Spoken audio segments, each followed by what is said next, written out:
교동문 16번입니다. 교동문 16번 시편 28편입니다. 여호와여, 내가 주께 부르짖으오니 나의 반석이여, 내게 귀를 막지 마소서.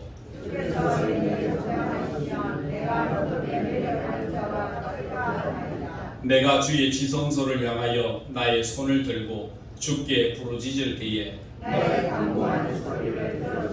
악인과 악을 행하는 자들과 함께 나를 끌어내지 마옵소서.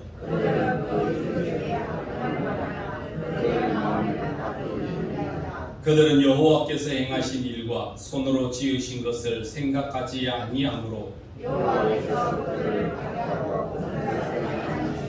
여호와는 찬송하며 여호와는 나의 힘과 나의 방패이시니 여호와는 그들의 힘이시요 그의 기름 부음 받은 자의 구원의 요새이시로다. 아멘. 작사가시고 이진출 장로님 대표로 기도 인도하시겠습니다.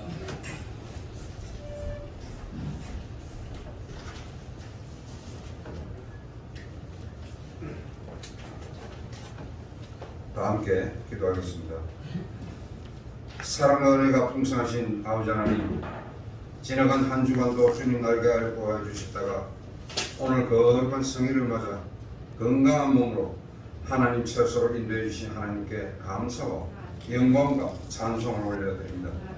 특별히 주님을 사모하는 마음으로 오늘 이 자리에 나왔사오니 저희들의 예배를 기쁘게 받아주시옵고 한량없는 사랑과 은혜로 축복하여 주시옵소서.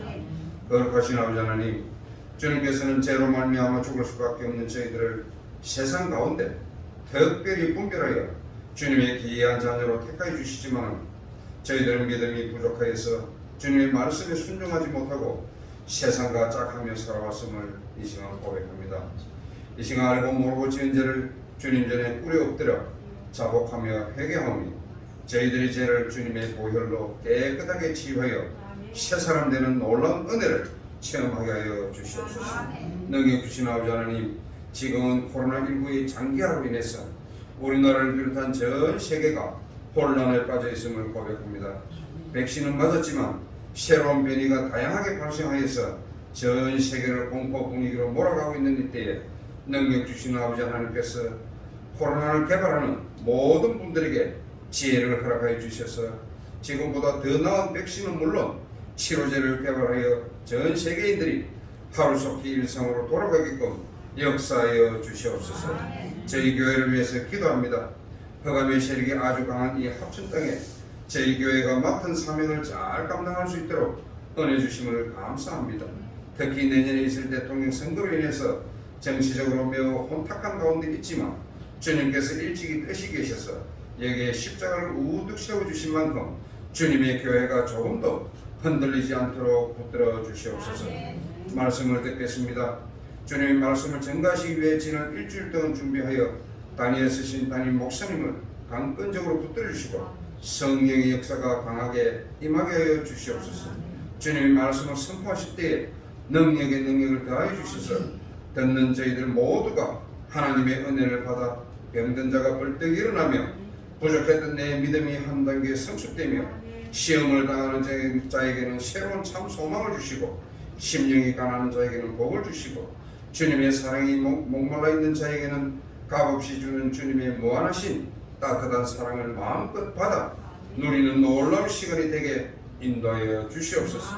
또한 이 시간 예배를 위해서 수고하시는 모든 손길들 위해 하나님께서 지경을 넓혀 주시옵고 하늘의 신령한 복과 땅의 기름진 복으로 가득가득 채워 주시옵소서.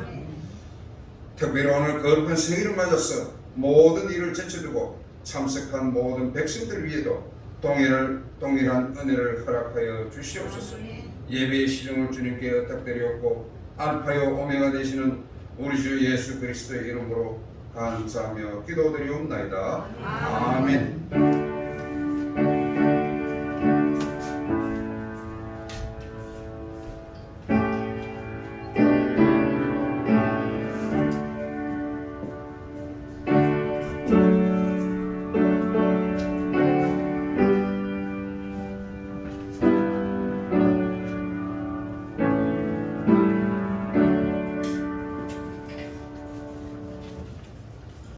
같이 우리 찬송하시면서 준비하신 예물을 하나님께 드리겠습니다.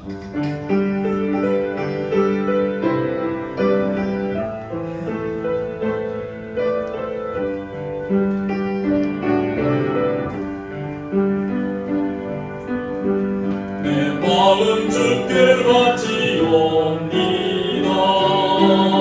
주께서 말씀하신다.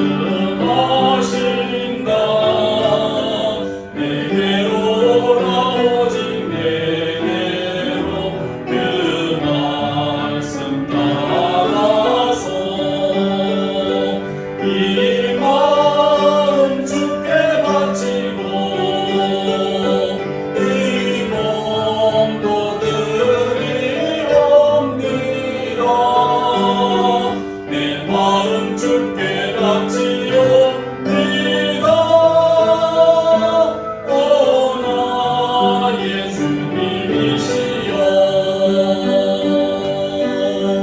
내 맘에 성령이 와옵소서. 시험을 모두 이기게 주님의 객실 성전 삼으사 정결케 하소서. 주님을 힘써 섬기고 살아나게 하소서.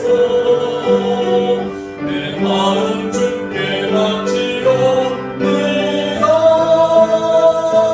오 나의 주님이시여, 내 맘에 주여서 오소서. 시험을 모두 이기게 죽음의 순간 내게 닥칠 때 승리케 하소서. 주님의 품에 안기어 영원한 안식 주소서. 내 마음 주께 바치옵니다. 오 나의 주님이시여. 11주 예물 하나님께 드립니다. 우경옥 성도님 드렸습니다. 감사 예물 하나님께 드립니다. 범사에 감사합니다. 이진출 장로님, 범사에 감사합니다. 박윤자 권사님, 주님 저희 부부가 10주 교육 과정을 잘 받을 수 있도록 도와주신 성령 하나님께 감사합니다. 김성규 집사님, 김순남 집사님 드렸습니다. 박인자 집사님 드렸습니다. 하나님 자녀의 신분과 권세를 누리게 하시고 말씀 잡고 기도 속에 살게 하옵소서. 정경택 집사님, 김팔선 집사님 드렸습니다. 하나님 아버지 한 달 동안 지켜주셔서 감사합니다. 주님께서 계획하신 일을 깨달아 주님과 동행하는 진수가 되게 하여 주시옵소서. 우리 진수 청년 드렸습니다. 건축원금 하나님께 드립니다. 이두엽 집사님, 건축원금 드립니다. 우경옥 성도님, 선교예물 하나님께 드립니다. 이두엽 집사님, 박한나 권사님, 김성권 집사님, 김진수 청년 하나님께 드렸습니다. 함께 기도하겠습니다.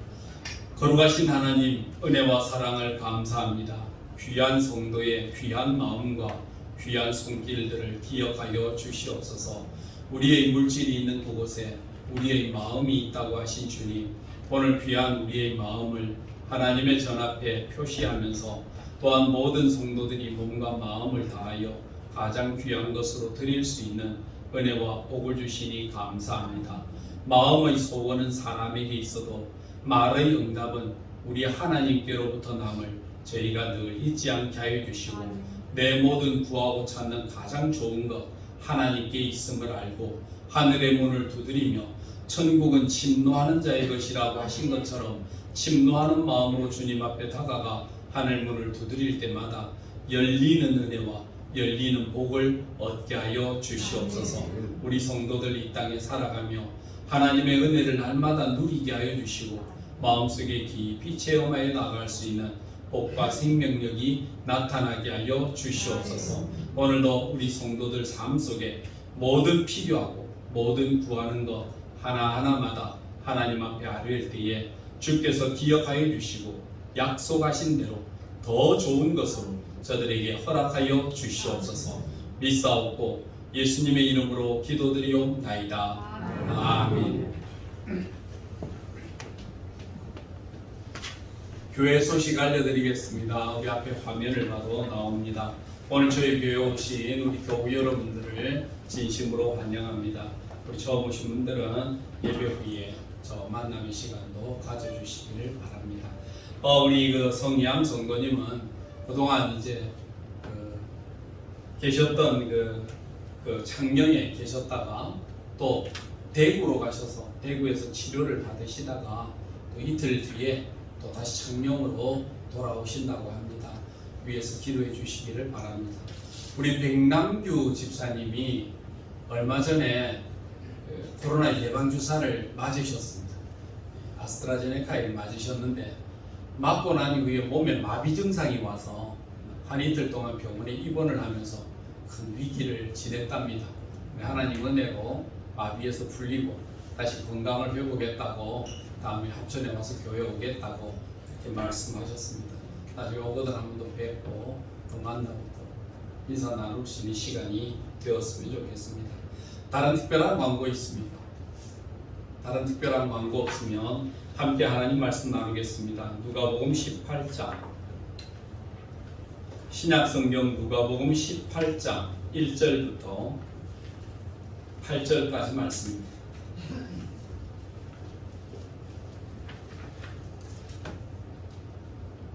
누가복음 18장 1절에서 8절까지 말씀입니다. 교독합시다. 예수께서 그들에게 항상 기도하고 낙심하지 말아야 할 것을 비유로 말씀하여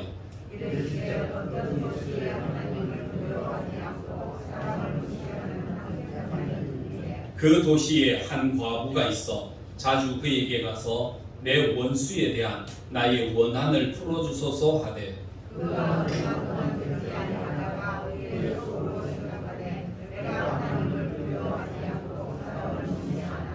이 과부가 나를 번거롭게 하니 내가 그 원한을 풀어주리라. 그렇지 않으면 늘 와서 나를 괴롭게 하리라 하였느니라. 하물며 하나님께서 그 밤낮 부르짖는 택한 자들의 원한을 풀어주지 아니하시겠느냐? 그들에게 오래 참으시겠느냐? 내가 너희에게 이르노니 속히 그 원한을 풀어주리라. 그러나 인자가 올 때에 세상에서 믿음을 보겠느냐 하시니라. 아멘. 누가복음 18장 1절에서 4절까지의 말씀에 보면 기도에 대한 유명한 비유가 나옵니다. 예수님께서 1절 말씀에 예수께서 그들에게 항상 기도하고 낙심하지 말아야 할 것을 비유로 말씀하여 이르시되 이렇게 나옵니다. 여러분, 비유라고 하는 것은 내가 지금 당하고 있는 어떤 비슷한 사건을 예전에 있었던 다른 사건들을 상기시키면서 그것들을 이야기하면서 그것에 대한 설명으로 오늘 나의 것으로 맞추어 나가면서 나로 하여금 생각나게 하고 기억나게 하는 것, 이것이 바로 비유의 말씀입니다. 이 비유로 말씀하실 때에 우리도 하나님 말씀을 들을 때에 어떻게 들어야 될 것인가? 때로는요, 이 말씀 잘못 들으면 오늘 성경 말씀에 보면 내 원수에 대해서 오늘 성경 말씀 5절에 보면 이 과부가 나를 번거롭게 하니 내가 그 원한을 풀어주리라. 그렇지 않으면 늘 와서 나를 괴롭게 하리라 하였느니라. 7절에 하나님께서 그 밤낮 부르짖는 택하신 자들의 원한을 풀어주지 아니하시겠느냐? 그들에게 오래 참으시겠느냐? 여러분, 이 말을 잘못 들으면 하나님 앞에 무조건 가서 떼쓰고 하나님 앞에 무조건 부르짖고 하나님을 무조건 괴롭게 하면 하나님이 내 기도를 들어주신다 라고 생각하는 이런 잘못된 우리의 기도가 요술지팡이나 요술방망이 같은 이런 걸로 변질될 수도 있습니다. 오늘 이 말씀을 잊지 말아야 됩니다. 불의한 재판관에 대한 비유를 말씀하실 때에 우리가 기도하고 낙심하지 말아야 되는 이 마음이지만, 여러분 이 사건에서 살펴보면 재판관이 불의하지 과부가 불의한 것은 아닙니다. 재판관이 불의하고 선하고 착하다 할지라도 과부가 악한 짓을 했다고 한다면 이 과부의 표현을 들어줄 수는 없는 거죠. 그런데 이 재판관이 원하는 게 있습니다. 그게 뭐냐면 재판을 들어주고 재판을 해결해 주고자 할 때에 가지는 게 있습니다. 그게 뭐냐면 기름칠을 해야 됩니다. 옛날에 관행과 같은, 중국 사람들이 말하는 관시와 같은 이런 관계, 관행 이런 게 있어서 이 재판을 받을 때에 재판관에게 좀 빨리 부탁합니다, 잘 부탁합니다 하는 이런 게 없으면 재판관들이 뭐하러 그렇게 내가 급히 해결해 주려고 될 수 있으면 미루고 빨리 들어주지 않고 미루고 있다가 나중에 이제 아이고 그래갖고 됩니까? 인사라도 좀 제대로 하고 살아있는 모습을 좀 어떻게 해야 안 되지? 그래야 일이 빨리 처리되지. 안 그러면 일이 빨리 안 됩니다. 그러면 뭐라도 싸가지고 와서 아이고 빨리 좀 해결해 주십시오 하는 급행료가 좀 있어야 일이 빨리 진행될 텐데, 그렇게 아니하는 이 재판관을 바라보며 불의한 재판관이라 그렇게 이야기한 겁니다.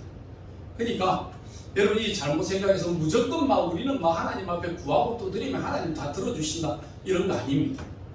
제가 예전에 이단 한 목사가 설교하는 그걸 한번 들어봤거든요. 이 비슷한 내용을 한번 설교를 하더라고요. 이렇게 이야기를 비유를 들었습니다. 자기 집에 시집간 딸이 있대요. 시집간 딸이 있는데 시집간 딸이 어느 날 아파트로 이사를 하고 난 다음에 자기 집에를 찾아오더니 자기 엄마를 쪼르더라는 겁니다. 자기 집에 거실에 비싼 그림이 하나 자기 걸려 있는 게 있는데 그 제법 많은 돈을 주고 산 그림인데 그 딸이 그 그림이 탐이 났던 모양이에요.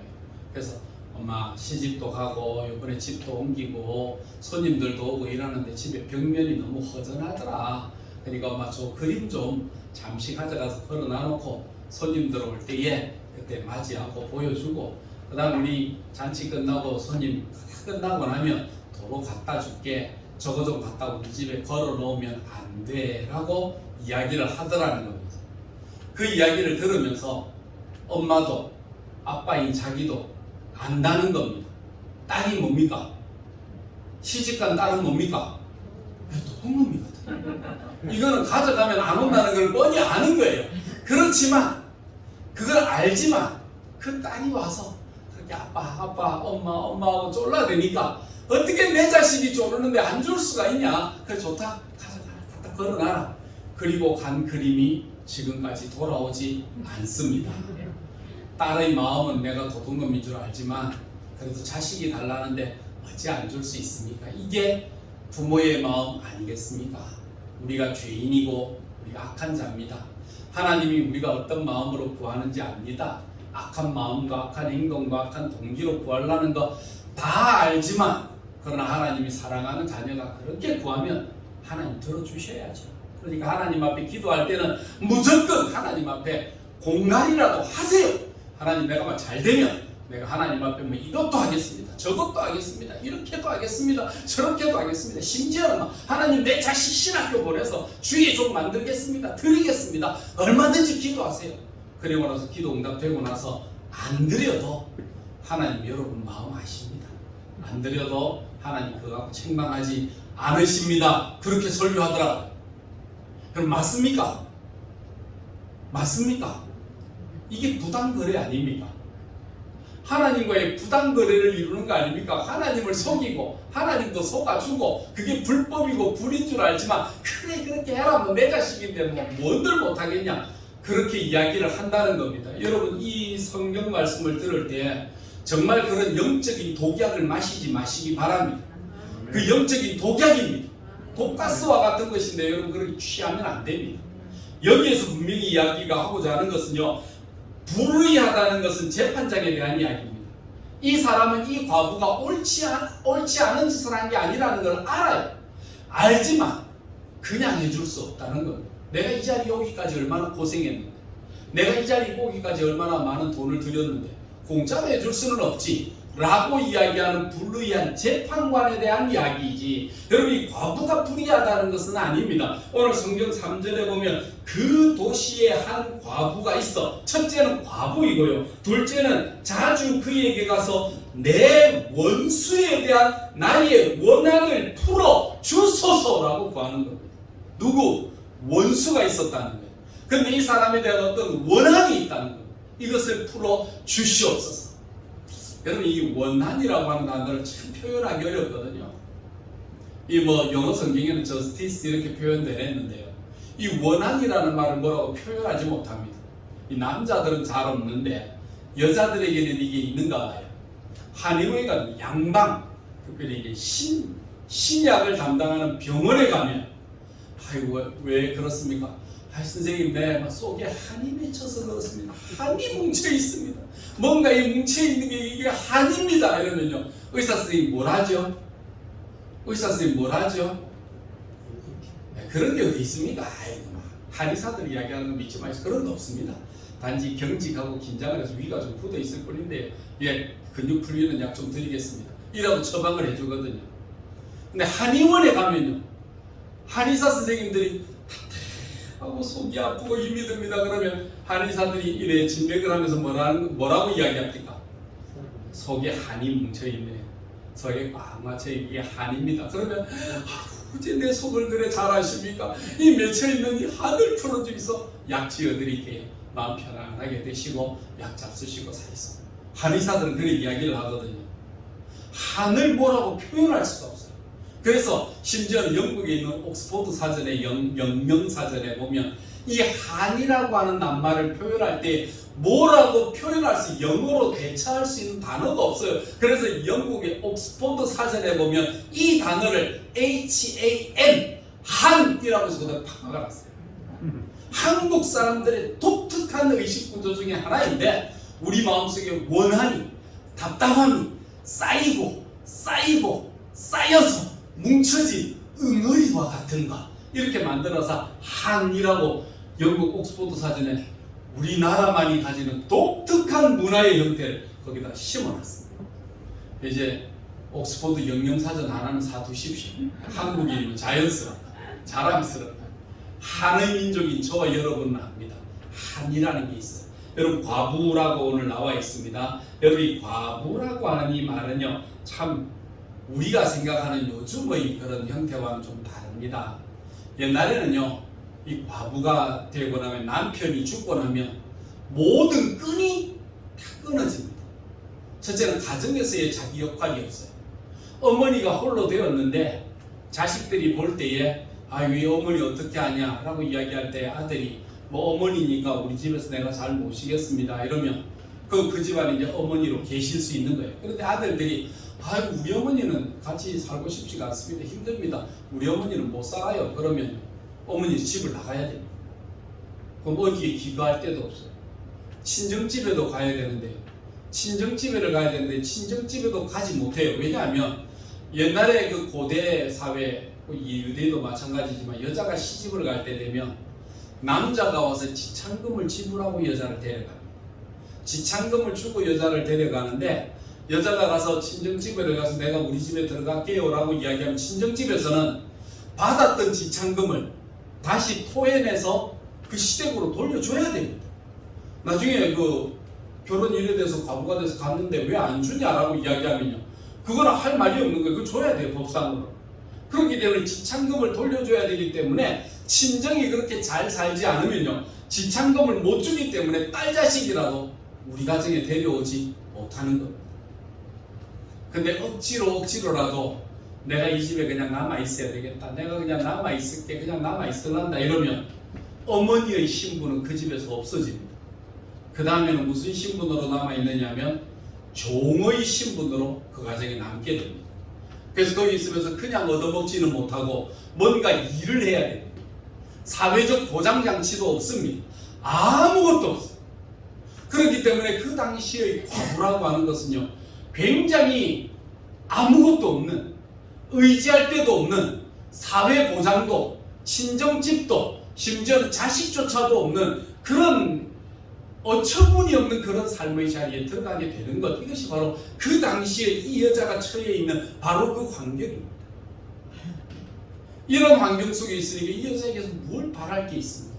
심지어 이 여자에게는 원한이 있어요. 오늘 성경에 원한이라는 말이 3절, 5절, 7절, 8절 말씀에 보면 원한이라는 단어가 계속 4번이나 나옵니다. 얼마나 아로맺힌 게 있었겠습니까? 이 원한에 대한 부분들이 계속 맺혀져 있거든요.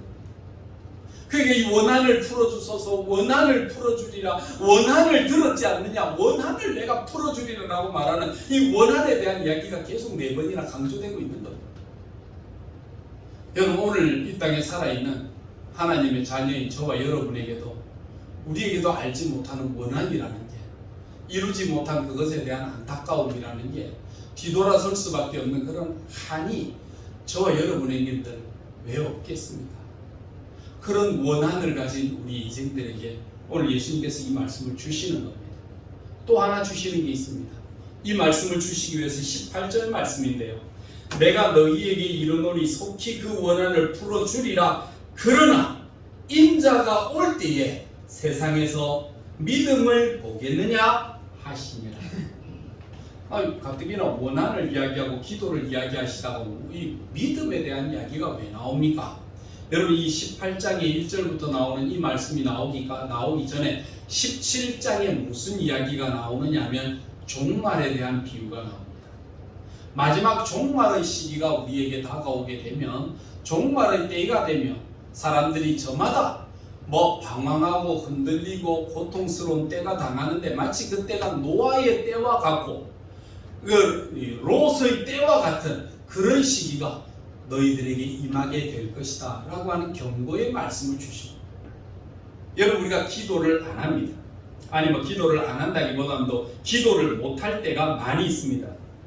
사람들이 이야기합니다. 왜 기도를 못할까? 라고 물어보면 기도를 못하는 이유들이 있다는 겁니다. 첫째는요, 기도가 너무 응답되지 않을 때마다, 기도 응답이 더뎌질 때마다 우리의 삶에 기도가 더뎌질 때가 많이 있습니다. 기도를 웬만큼 했으면 하나님께서 내 기도를 좀 들어주시고 응답하실 때가 됐는데, 하나님의 기도의 응답이 너무 더디다 보면 때로는 우리가 기도할 용기조차도 잃어버릴 때가 많이 있다는 겁니다. 그럴 때 우리가 기도가 안 될 때가 많이 있다는 겁니다. 미국의 유명한 리조트 재벌이었던 리차드 베스라고 하는 분이 계십니다. 이분은 갑부이고 일자리 탄탄하고 다 좋았습니다. 근데 이 사람의 마음속에 어려서부터 가졌던 마음이 있는 게 뭐냐면, 나는 산악이 되어서 산을 타고 싶다는 마음이 늘 그의 소망이었거든요. 근데 사업을 하고 일을 하느라고 못했는데, 이 사람이 나이 50이 되던 해에 결단을 했습니다. 나이 50이 되던 해에 결단을 하고 사업을 다 정리하고 남들에게 맡기고, 이제부터는 내가 산을 타는 일에 내 인생을 바쳐야 되겠다고 50세에 산악인이 되기로 결단을 했답니다. 산악인이 되기로 결단을 하고 그가 나서서 이제 산을 타기 시작합니다. 산을 타면서 연습을 하고 장비도 갖추고 훈련도 하고 이러면서 몇 번 이제 산을 올랐대요. 산을 오르면서 했는데 번번이 등정에 실패를 했답니다. 그러다가 3년이 되던 해에 유명했던 마테호른산, 그러니까 세계 7대 등산가가 점령하고 싶은 명산이 있는데, 그 7대의 명산 중에 하나인 마테호른산을 등산을 시작한 지 3년 만에 처음 등정을 했습니다. 그때 그 감격이 얼마나 힘차고 좋았던지요.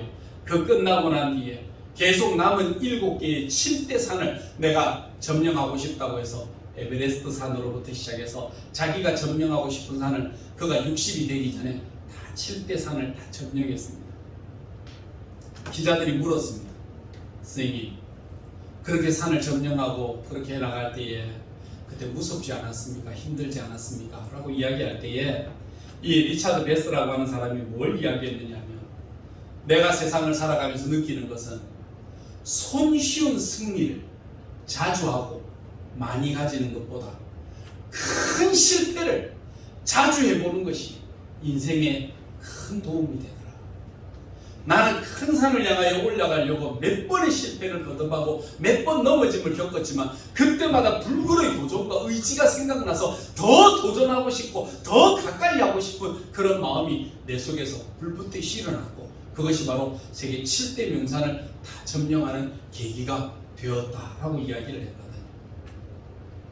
우리는 때로는 신앙생활 속에 기도하다가 실망하고 좌절할 때가, 우리는 늘 조그마한 기도에 승리하는 것으로, 조그마한 기도에 응답받는 것으로 조그마한 만족에 살아갈 때가 많이 있어서 그렇습니다. 적어도 우리가 하나님 앞에 기도하며 나서려고 하면 정말 내 평생에 이런 것이 응답이 될까? 정말 내 평생에 이런 것을 볼 수가 있을까? 정말 내 평생에 이런 것이 나타날 수가 있을까라고 하는 그런 위대한 비전의 제목, 기도의 목표, 하나님을 위하여, 하나님의 영광을 위하여, 그의 나라를 위하여 우리가 정말 기도해야 될 기도의 제목을 가지고 하나님 앞에 실패하고 때로는 넘어지고, 하나님 내 기도가 언제 응답됩니까? 라고 하는 그런 기도의 불굴의 기도의 정신과 마음을 가지고 하나님 앞에 매달리고자 하는 그런 의지와 마음이 저와 여러분에게도 좀 있어야 될 거 아닙니까? 그런데 우리는 너무 조그마한 기도에, 조그마한 것 성취한 것에 만족하다 보니까 기도의 맥이 이어가지 않는 것. 우리가 기도하면서 신앙생활을 할 때에 우리 앞서 많은 선배들이 그렇게 이야기했어요.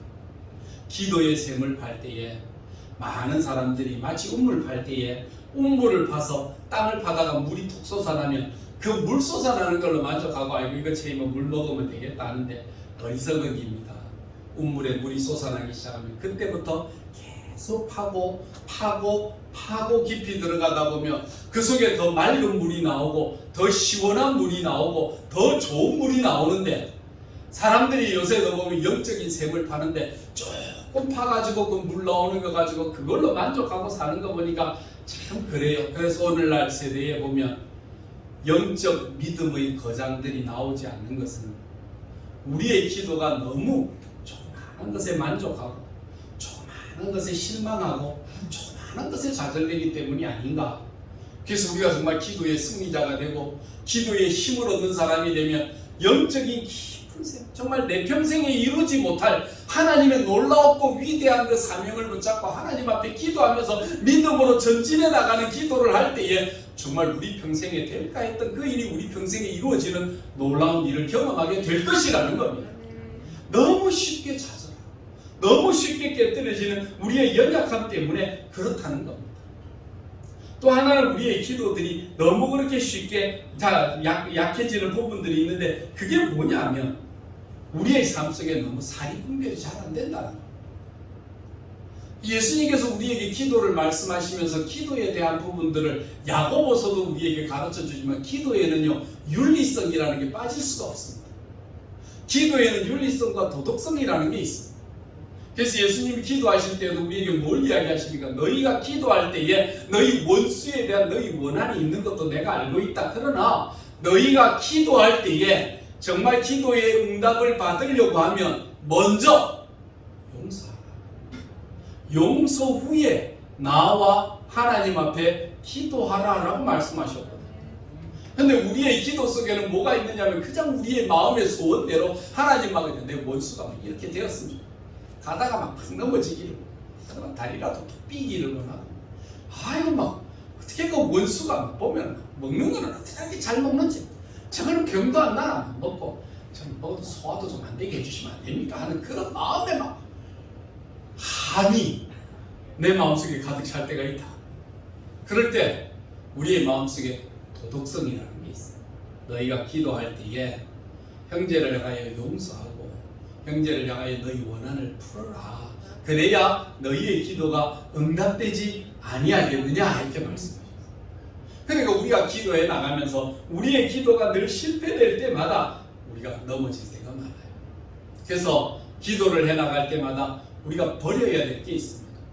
뭐냐면 첫째는 우리의 욕망을 먼저 버리는 거고, 욕망에 대한 부분들을 내려놓고 내 욕망의 성취가 아니라 우리의 마음의 욕망과 성취는 이러한 것인데 하나님 어떻게 되기를 원하십니까? 라고 하는 하나님께 묻는 마음이 우리 기도 속에 있어야 되거든요. 그래서 기도는 우리의 성취라기보다는 하나님의 성취가 이루어지게 되면 여러분 우리는요 그것을 넘어서고 건너서게 되는 은혜를 입는 겁니다. 여러분 우리가 복을 받기를 원하잖아요. 여러분 죽음의 복을 얻어야 되거든요. 저와 여러분들도 이제 살아가면서 이제 하나님 앞에 기도해야 됩니다. 하나님 우리가 죽음의 복도 얻게 주시옵소서 라고 해야 되는데 어떤 게 죽음의 복입니까? 죽음의 복을 얻으려면 어떻게 해야 얻습니까? 여러분은 죽음의 복이 어떤 게 죽음의 복이라고 생각합니까? 안 아파야 돼요. 자는 틈에 고통 없이 사부작히 갈 수 있는, 이런 것을 죽음의 복이라고 이야기합니다. 그런데 성경은요, 그런 것을 죽음의 복이라고 이야기하지 않습니다. 제가 이야기할 때 성경에서 말하는 죽음의 복이 어떤 건지 아십니까? 성경은 이렇게 이야기합니다. 누구든지 그리스도 예수 안에서 죽는 자들이 복되니라 하셨어요. 여러분, 우리가 젊어서 죽든 어려서 죽든 아파서 죽든 병들어서 죽든 우리의 삶의 죽음의 방법은 각기 다를 수가 있습니다. 그러나 우리의 죽음이 그리스도 예수 안에서 죽는다면 저와 여러분의 죽음은 복된 줄로 믿습니다. 근데 우리는요, 예수 안 믿는 사람도 편안하게 살다가 죽는데, 예수 안 믿는 사람도 잠자듯이 자다 죽는데, 예수 믿는 사람이 아파서 끙끙 앓다가 죽고 병원에서 뭐 치료하다가 죽고 사고 나서 죽고, 아이고 하나님 영광이 안 됩니다. 아니요. 그건 하나님의 영광과 아무 소용이 없어요. 우리가 어떻게 하나님 앞에 갈지는 모릅니다. 그러나 우리의 삶의 죽음이라는 것은 그리스도 예수 안에서의 죽음을 맞이하면 여러분, 그것은 죽는 것이 아니라 소망입니다. 이 땅에 악인이 잘 된다고 악인의 형통을 부러워하지 마라 그랬어요. 악인이 잘 되는 것은 저주입니다. 하나님이 그의 머리에 제단에 숯불을 쌓는 겁니다. 그러니까 악인의 저주는요, 하나님 없는 악인의 형통함은요, 결국 나중에 지옥 가운데서 저가 받아야 될 형벌을 쌓는 것밖에 안 되는 겁니다. 그러니까 악인의 형통을 부러워하지 마라. 우리가 살아있는 날 동안 우리가 어떻게 죽느냐 저렇게 죽느냐 어떤 방식, 우리가 방식까지도 지정할 수는 없거든요. 아니, 나도 이왕이면 자는 못 해줄까. 무섭잖아요. 때로는 무섭잖아요. 죽는 게. 그런데 성경은 이렇게 이야기합니다. 너희가 사고로 죽든 젊어서 죽든 늙어서 죽든 어떤 방법으로 죽는지 그 죽음의 방법은 하나님이 정하실 때가 올 것이다. 그러나 정말 너희의 죽음이 주 안에서 있다면 너희의 죽음은 복된 것이다 라고 말씀하십니다. 그러니까 죽음에 대해서 두려워하지 마세요. 죽음의 방법에 대해 걱정하지 마세요.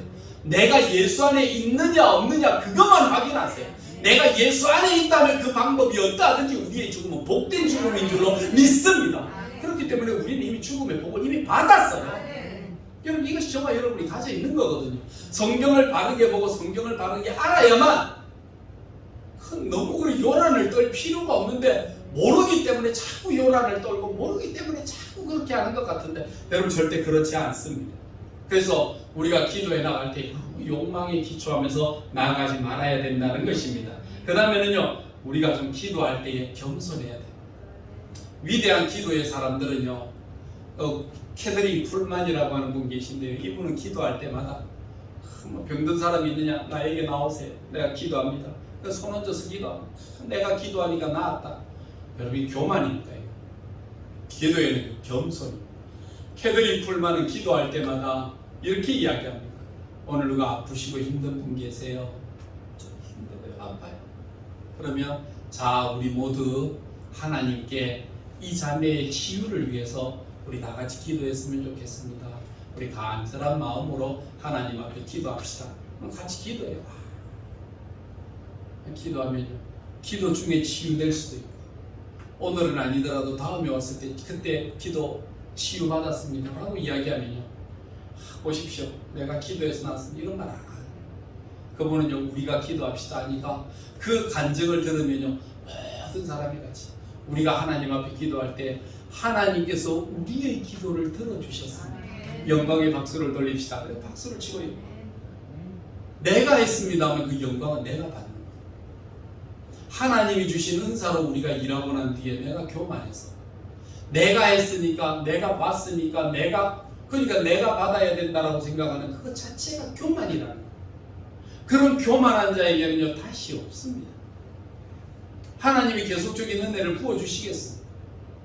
그러니까 우리가 믿음 생활 해나갈 때마다 너무 자기 의를 드러내고 자기 교만성을 나타내고 내가 뭐 하면, 내가 어떻게 하면, 여러분 그거 제일 위험한 거거든요. 우리는 기도의 실패가 그때 많이 일어납니다. 나라고 하는 것에서. 우리의 기도에는 어떤 것이 있느냐면 주님이 말씀하신 것처럼 너희가 합심하여 기도할 때에 라고 말씀하십니다. 베드로와 요한이 성전에 올라가다가 성전 미문의 안전뱅이를 바라보고 그를 기도하여 고쳤을 때에 그때에 베드로와 요한이 내가 기도해서 된 거 뭐 이렇게 이야기한 적이 없습니다.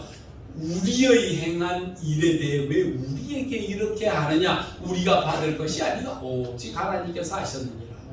여러분, 이것이 기도한 사람들의 기도의 삶입니다. 그래서 기도를 하다 보면요, 교만해지는 것이 아니라 기도를 하다 보면 겸손해져요. 마귀가 들어오면 교만해져. 마귀는 뿔을 세우고 자기의 뿔을 세우고 자기를 높이고 자기가 이 마귀에게는 교만함이 없습니다. 그러나 하나님의 자녀들에게는 겸손함이 있어요. 내가 한 것이 아니라 우리가 합심해서 기도했잖아. 집사님 마음의 아픔의 소원을 하나님이 하셨잖아. 또 가족들이 같이 함께 기도했잖아. 우리 함께 기도했으니까 하나님 영광 받으신 거지.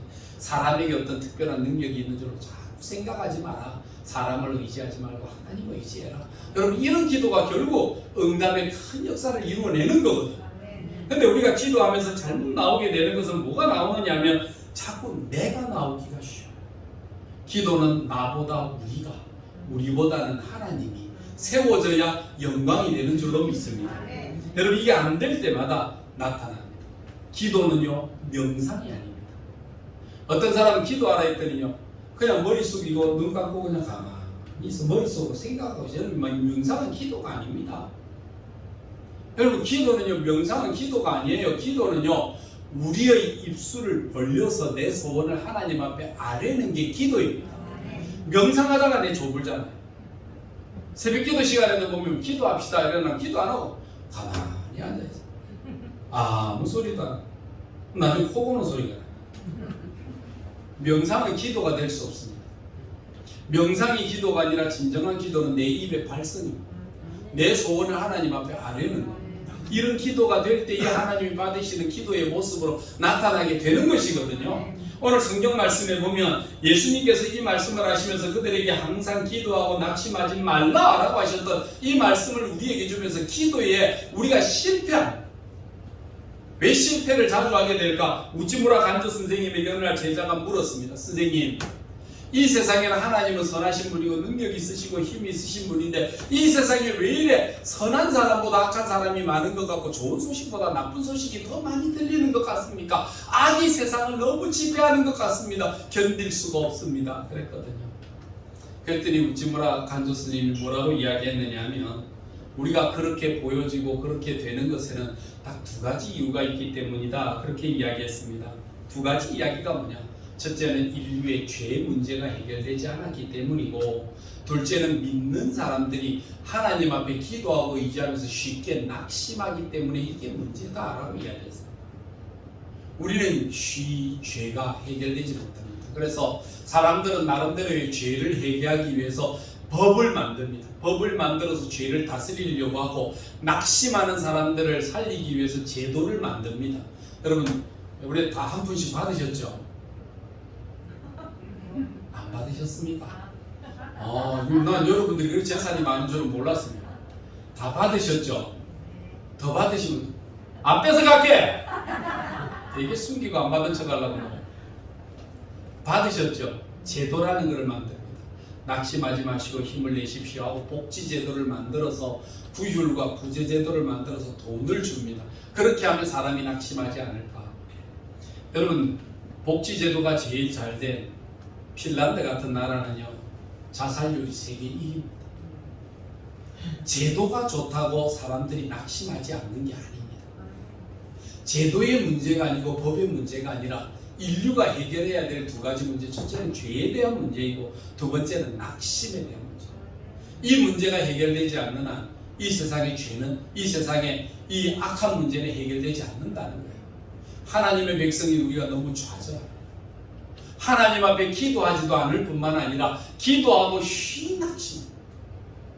하나님을 믿는 것이 아니라 믿지를 못하는 겁니다.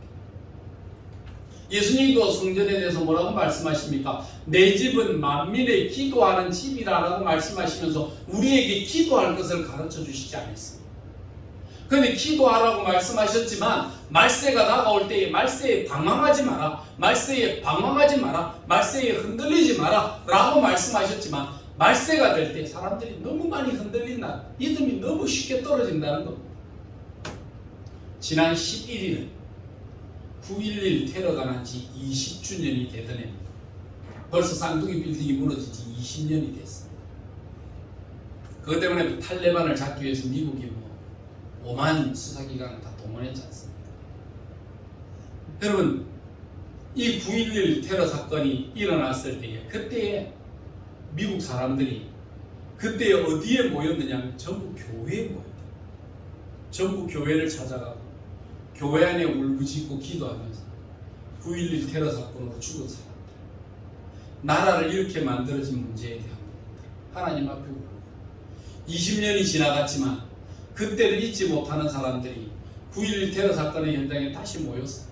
거기에 죽은 사람들이 거기에 다 이때 지금도 사진하고 이름을 다 붙여놨대요. 그때 테러로 죽은 사람, 비행기에 탔던 사람들까지도 다 이름하고 다 사진하고 다 붙여놓고 거기에 가서 올리고, 친구 한 사람은 그 뉴스에 나왔는데 자기는 20년 동안 빠지지 않고 왔대요. 왜냐하면 그때 자기 지각하는 바람에 그때 회사에 그때 쌍둥이 빌딩 안에 출근을 했었어야 되는데 출근하지 못해서 나는 살았는데 일찍 출근하고 일하고 있었던 내 친구는 그때 그 자리에서 죽었다고. 그 이야기하면서 그 친구를 지금도 생각난다고 찾아와서 이 꽃다발을 놓고 추모하는 그런 모습들도 봤습니다. 여러분, 우리의 삶 속에서 나타나게 되는 이런 부분들이 있습니다. 우리는 뭐 하느냐 하면 쉬 낙심합니다. 그런 일들 속에서 벌어지고 그런 아픔이 일어날 때마다 항상 교회를 떠나가고 낙심할 때마다 내가 이 문제 빨리 해결해야 된다, 이 문제 빨리 이루어야 된다라고 하나님 없이 문제 해결하려고 하다가 더 문제가 꼬이고 인간적인 방법으로 하다가 때로는 잘못된 악을 범할 때가 많이 있거든요. 그래서 예수님께서는 문제가 생길 때마다 먼저 무엇을 우리에게 가르쳐 주셨느냐 하면 그들에게 기도하고 낙심하지 말아야 되는데 8절 말씀 속에 보면 그러나 인자가 올 때에 세상에서 믿음을 보겠느냐 라고 말씀하신 이 믿음에 대한 이야기는 우리로 하여금 그때가 되어도 그 환경이 되어도 기도하지 않는 우리의 마음에 대한 부분들을 이야기하고 있다는 것입니다. 성도 여러분, 어려움이 닥치면 어디를 가십니까? 성도 여러분, 힘든 일을 닥칠 때 어떤 자리에 먼저 생각나십니까? 우리도 사람인지라 어려움을 닥치면 사람을 생각합니다. 내가 이런 일을 당했는데 누가 나를 도와줄까? 누구한테 의지해야 될까? 누가 나의 힘이 되어줄까? 여러분, 이런 것들을 의지하고 생각하다가 하나님께로 가까이 가지 못합니다. 저와 여러분에게 어려움이 닥쳤다라고 하는 것은요, 그것은 하나님께서 우리를 기도하라고 부르시는 초청장을 보내시는 줄로 믿으시기 바랍니다. 그때는 초청장을 딱 받는 순간에 먼저 하나님 앞에 달려가 기도해야 되는 겁니다. 하나님, 내가 그동안 하나님 많이 잊어버렸습니다. 너무 멀리 갔습니다. 이런 일이 닥치고 나서 하나님 나 부르시는 줄 알았습니다. 하나님께 옵니다. 하나님 기도합니다. 내 기도를 들어주시고 지금 이 환난의 때에 하나님의 도우심이 어디 있습니까? 하나님의 뜻이 어디 있습니까? 그래서 구하라, 찾으라, 두드리라, 그러면 너희에게 열려주리라 말씀하신 그런 하나님의 은혜를 경험하게 되는데, 우리는 항상 하나님보다는 세상의 눈이 너무 밝아요. 어려움이 닥치면 누가 나를 도와줄까? 성경에 다윗은 고백하기를 내가 산을 향하여 눈을 돌리라 나의 도움이 어디서 올까? 나를 도우는 손이 천지를 지은 여호와에게서로다 라고 말했던, 여러분, 다윗의 신앙의 고백은 거기에 있었는데 우리의 고백은 하나님께 없다는 겁니다. 그러니까 예수님 뭐라고 말씀하시느냐 하면 말세가 되어가고 마지막이 되어갈수록 뭐가 없느냐 하면 너희의 믿음이 없는데, 너희의 믿음 없는 특징을 어디서 잡느냐? 기도하지 않는다는 겁니다. 기도는요, 정말 우리가 하나님을 의지합니다라고 하는 의지의 표현입니다. 하나님께로 가까이 합니다라고 고백하는 그 고백의 삶이거든요. 근데 우리는 기도 없어도 살 것 같이 생각하는 이런 아픈 삶 속에 우리가 살아가고 있다는 것입니다. 오늘 이 말씀을 우리가 기억하고 생각하고 나누어 보면 이 과부가 어떤 한이 있었느냐, 청지기가 어떤 사람이, 재판관이 어떤 사람이냐, 이것에 대한 부분보다 예수님이 중요하게 생각하는 것은 기도하고, 항상 기도하고 낙심하지 말아야 되는데 마지막 때가 되면 일에 믿음이 없이 기도하지 않는 자들이 나타날 때가 된다라고 하는 예수님의 근심과 걱정이 여기에 담겨져 있다는 것입니다. 예수님이 이 비유의 말씀을 이야기하시면서 7절에 하물며 하나님께서 그 밤낮 부르짖는 택하신 자들의 원한을 풀어주지 아니하시겠느냐, 그들에게 오래 참으시겠느냐 라고 말씀하셨다. 이 말씀을 기억합니다. 저와 여러분들에게 말씀하시는 게 있습니다. 기도에 대한 이야기. 이제 다음 주간이 되면 이제 추석주간 명절을 맞이하게 됩니다. 바울은 성도들에게 기도의 부탁을 했습니다. 기도의 부탁을 했는데 바울의 기도의 특징적인 기도의 부탁이 뭐냐면 구원에 대한 이야기. 여러분의 자녀의 구원에 대한 기도. 여러분의 가지고 있는 형제 자매들의 구원에 대한 이야기. 아까도 이야기했잖아요. 죽음이. 우리가 아무리 잠자듯이 자다가 죽어서 호산이다. 오래 살다 죽었다 호산이다. 여러분 그렇게 말하고 부자로 살다 죽었다 호상이다. 여러분 그 호상이 그게 아닙니다. 진정한 호상은 주 안에서 죽은 자들이 호상입니다. 그것이 복된 죽음입니다. 아무리 부유하게 살고 아무리 자식들 많이 두고 살았고 오래오래 건강하게 살다가 잠자다가 죽었다 할지라도 예수 없이 자는 자문은 멸망입니다. 그렇기 때문에 바울 사도는 늘 이야기합니다. 구원을 위하여 기도합니다. 내 형제들을 위하여, 내 동족을 위하여, 하나님께서 주신 내 자녀들을 위하여, 영적인 백성들을 위하여 하나님 구원의 자리에 들어서게 해달라고 기도하는 이 기도 때문에 바울 사도는 늘 기도를 부탁했습니다. 그리고 기도는 혼자 하는 게 아닙니다. 기도는 여러 사람들이 기도의 네트워크를 짜는 겁니다. 기도의. 그래서 교회들마다 중보기도 팀들이라는 게 있어요. 지혜 기도함을 만들어 놓고 그 기도함에다가 이번 주간에 내가 무슨 일이 있습니다. 나를 위해 기도해 주십시오 하고 그 기도의 제목을 넣어놓으면 그 기도의 팀장이 가서 그 기도의 한 주간에 기도의 그 함을 열어서 기도의 내용들을 살피고 그를 위하여 기도하고 기도 중보기도 팀들에게 전화를 주고 문자 메시지를 주면서 아무개 씨가 이런 아픔을 가지고 기도하는데 우리가 이를 위해 기도해야 되지 않습니까? 그러면 중보기도 팀들이 그날 하루뿐만 아니라 한 주간 동안 어디에 가 있어도 그들이 일을 하다가도 그들이 퇴근하여 돌아가는 순간에라도 또는 집에 들어갔다가 다시 나와서 교회를 다시 와서 그 삶의 기도의 제목을 붙잡고 하나님 앞에 그 한 시간 동안 간절히 기도하는 겁니다. 하나님 응답해 주십시오. 이 사람이 이런 아픔에 대해 하나님 도와주십시오. 하나님 앞에 구하는 손길 아닙니까? 하나님 허락해 주십시오. 낙심된 사람이 지금 어떻게 기도하겠습니까? 지금 기도도 안 될 겁니다. 하나님 우리가 기도합니다 하는 그 기도로서 기도의 도움을 열어가는 그런 중보기도 팀들의 기도들입니다. 어떤 교회는요 119 기도팀이 있어요. 하루에 한 사람씩 9번 기도해요. 119 기도팀들이 있어갖고요 하루에 한 사람씩 9번씩 기도하는. 그래서 그 기도를 통해서 하나님 앞에 하나님 구원해 주시고 응답해 주시고 치유해 달라고 간절히 기도하는 그런 기도의 팀들도 이때 있던데요. 여러분 우리가 정말 주님께서 우리에게 말씀하신 바 항상 기도하고 낙심하지 아니하도록 하나님 앞에 구하는 이런 기도의 모습들과 이런 중보의 삶들이 저와 여러분들에게 있어야 될 때 이번 명절에 여러분의 형제들의 자매들의 또 여러분의 자녀들의 구원을 위해서 여러분 정말 기도하셔야 됩니다. 사랑하는 여러분의 남편과 아내와 여러분 자녀들과 여러분의 속해 있는 손자 손녀들에게 세뱃돈 얼마 줄 것인가 이런 것보다 더 중요한 세뱃돈도 많이 주세요. 세뱃돈도 많이 주면서 정말 그들의 머리에 손을 얹어 하나 기도하면서 하나님 구원해 주세요. 하나님 복된 우리의 가정이 되게 복된 우리의 삶이 되게 머리에 손을 얹고 기도해요. 그럼 가장이라는 말은 가정의 제사장이잖아요. 아버지가 사실 가장이잖아요. 가정의 제사장이기 때문에 자식들을 위해 기도해야 되는데 아버지가 예수를 안 믿으면 어머니가 예수 믿는 가장이잖아요. 그럼 어머니가 자녀들의 머리에 손을 얹고 기도하고 하나님께 맡기고 구하고 그렇게 기도하는 그 삶이 그 가정 속에서 그 교회 속에서 나타나게 되는 거예요. 명절이 되면 무슨 음식 해줘야 될까? 용돈을 얼마를 줘야 될까? 아들이 필요한 게 뭔가? 그럼 거기에 초점을 두지 마십시오. 주 안에서가 아니면 희망이 없는 삶이에요. 그렇기 때문에 그들의 영혼의 구원을 위해서 하나님 앞에 진실로 기도해야 되는 바울은요, 구원입니다.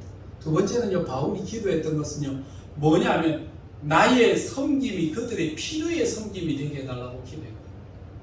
우리는 뭘 하면 아이고만 내가 할 것만 했으니까 됐다 땡 이러고 끝나버리는데, 그게 아니고 바울의 기도는요, 나의 섬김이 그에게 꼭 필요한 섬김이 되게 해달라고, 그의 섬김에 유익이 되는 섬김이 되게 해달라고 하나님 앞에 기도하는 것입니다.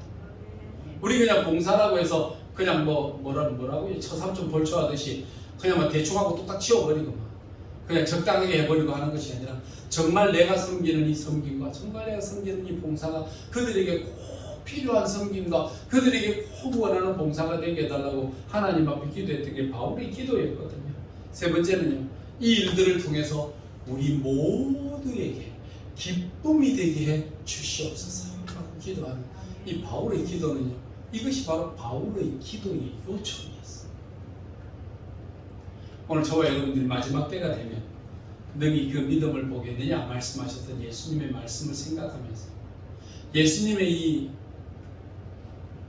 안타까운 이 마음, 예수님께서 힘들어하셨던 이 마음 속에 우리도 주님의 마음의 짐을, 주님의 안타까움을 덜어드리기 위해서 저와 여러분 시마다 때마다 기도의 자리에 서서 기도의 마음으로 하나님 앞에 나아갈 수 있는, 여러분의 기도를 받으시기를 즐겨하시는 하나님께서 여러분의 기도를 받으시고 정말 기뻐하신다는 아름다운 음성을 들었어요. 사람들에게 믿음 있는 사람 보지 못하는데 그래도 합천 사랑교회 가니까 야 그래도 기도하는 성도들이 좀 있더라, 내가 그 사람들 보니까 참 세상에 희망이 된다 라고 고백하는 이 주님의 아름다운 음성을 들을 수 있는 복된 우리 성도들 되시기를 주님의 이름으로 축원합니다. 기도하겠습니다. 거룩하신 여호와 우리 아버지 하나님, 내 집은 만민의 기도하는 집이라 말씀하시며 기도의 동산을 세워두셨지만 하나님 옆으로 스쳐 지나가도 한번 들어와서 기도할 수 없는 우리의 마음의 분주함과 건조함과 때로는 우리의 교만과 우리의 믿음 없음을 용서해 주시고, 때로는 주께서 우리의 마음의 눈에 보이게 하시고 생각나게 하실 때 하나님 앞에 기도하고자 하는 열정과 마음을 붙잡는 주의 거룩한 자녀들이 다 되게 하여 주옵소서. 예수님 이름으로 기도드리옵나이다. 아멘.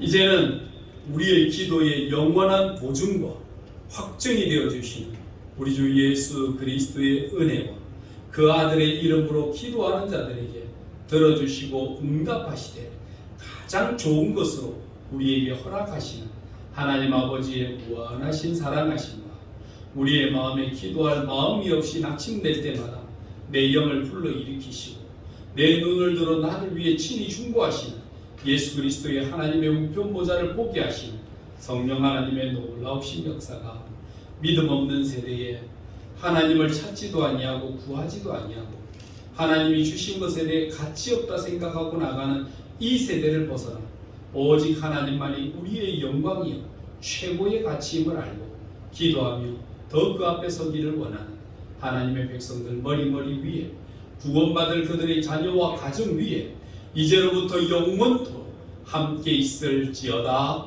아멘.